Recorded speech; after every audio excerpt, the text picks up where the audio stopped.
Hello, good evening and welcome to the David Ellis Report. Tonight, as Boris Johnson has announced a 10% increase in annual defence spending, we will take a look at what he will be spending the money on. We will help you understand the terms such as Skynet, space operations and multi-domain integration. We will also bring you up to date with the European Defence Union, with comments from Emmanuel Macron and Pompeo. Let's begin with Boris Johnson and his announcement today of a £16.5 billion increase in Britain's defence budget. Before we scrutinise that announcement, take a look at this film clip from number 10. Our armed forces are the pride of Britain, the bravest of the brave, admired throughout the world, the most faithful defenders this country has ever had. Yet even as our servicemen and women stand by us, previous governments have trimmed and cheese-pared our defence budget. I'm determined that the long era of spending cuts must end, and it ends now. I'm increasing the defence budget with a multi-year plan over the next 4 years, ensuring that Britain invests more in defence than any other European country and more than any NATO ally except the United States. We'll embark on the full-scale modernisation of our armed forces, equipping them with the new technology that will revolutionise warfare, creating thousands of jobs across the United Kingdom in shipbuilding and advanced manufacturing and emerging technology, levelling up our country and assuring that we build back better. I'm doing this in the teeth of the pandemic, despite all the other calls on our resources, because the defence of the realm is the first duty of government. So let's end the era of retreat, strengthen our armed forces, unite and level up our country, and extend British influence as a force for good in the world.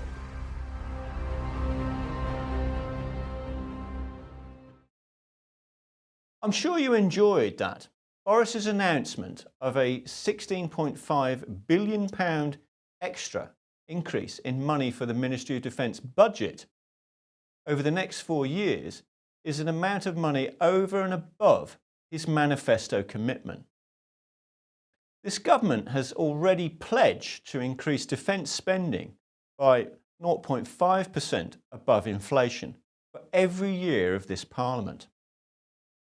On existing forecasts, this is an overall cash increase of £24.1 billion over 4 years.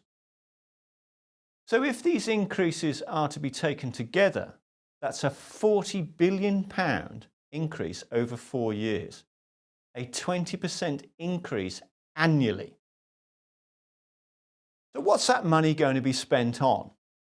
If you recall our recent programmes featuring General Sir Nick Carter and General Sir Richard Barrons, they spelled out 3 main policy areas: space, cyber and counter-disinformation. Yesterday, Defence Secretary Ben Wallace was speaking at the Virtual Defence Space 2020 conference, entitled Military Space: Modernise, Mobilise and Transform. This was a Ministry of Defence conference hosted by the Air and Space Power Association, which they said would explore the opportunities and disruptive possibilities for the future of military space. It engaged with speakers across the military, government and industry, and also academia.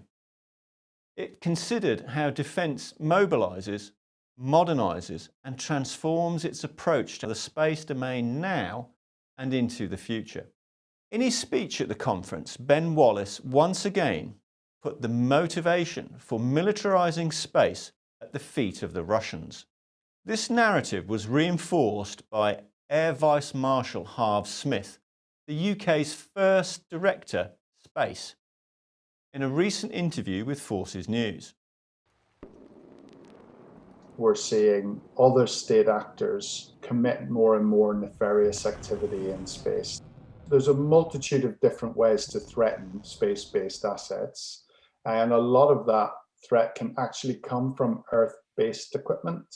So what we've seen, in a previous job, I was running the KAOC out in the Middle East for all of the counter-Daesh missions in Syria and Iraq.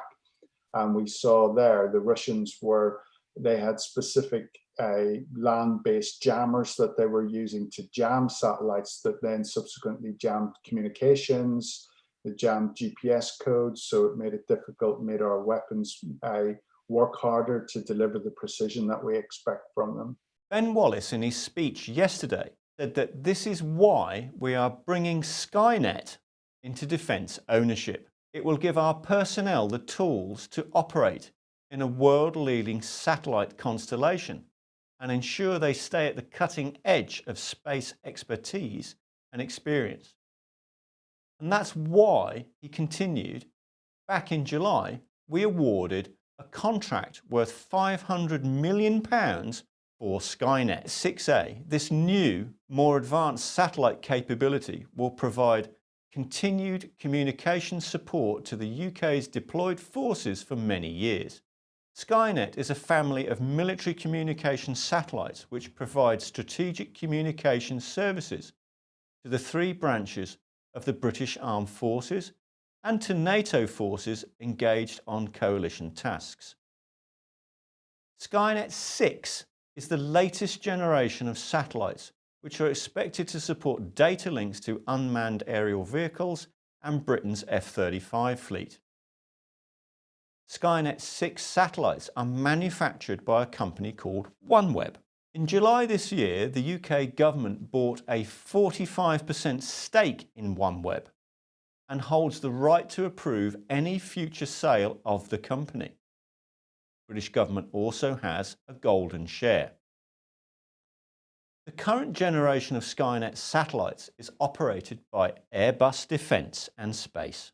OneWeb's satellites are manufactured by a joint venture which includes Airbus Defence and Space.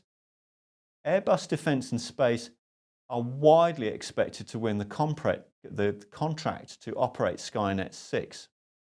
So, does this not demonstrate that the UK government is fully committed to the European Defence Union? Boris's announcement today makes the UK the largest defence spender in Europe and the second largest within NATO. Surely, this is something that the EU is not prepared to abandon. And so the next question to ask is whether or not the timing of this announcement is linked to the ongoing Brexit negotiations. Michel Barnier is still in London. He's trying to reach an agreement on the future relationship. Let's remember, contrary to the coverage in the media, the future relationship is not simply just a trade deal. It is a defence and security and foreign policy deal as well. On this Monday, after months of silence on the subject, French President Emmanuel Macron decided to bring European Defence Union back to the forefront of everyone's mind in an interview with Le Grand Continent.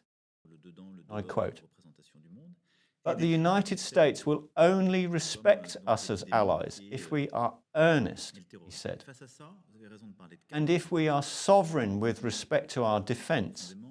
Therefore, I think that, on the contrary, the changeover administration in America is an opportunity to pursue in a totally peaceful and calm manner what allies need to understand among themselves, which is that we need to continue to build our independence for ourselves, as the United States does for itself and China does for itself."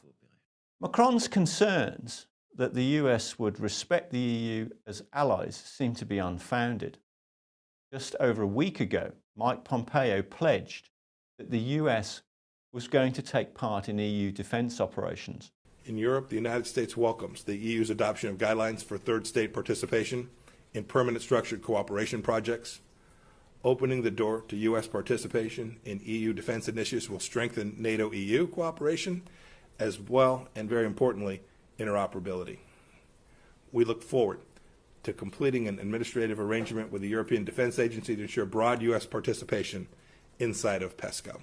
If anyone has any doubt that the European Defence Union is real, then those doubts should be laid aside now.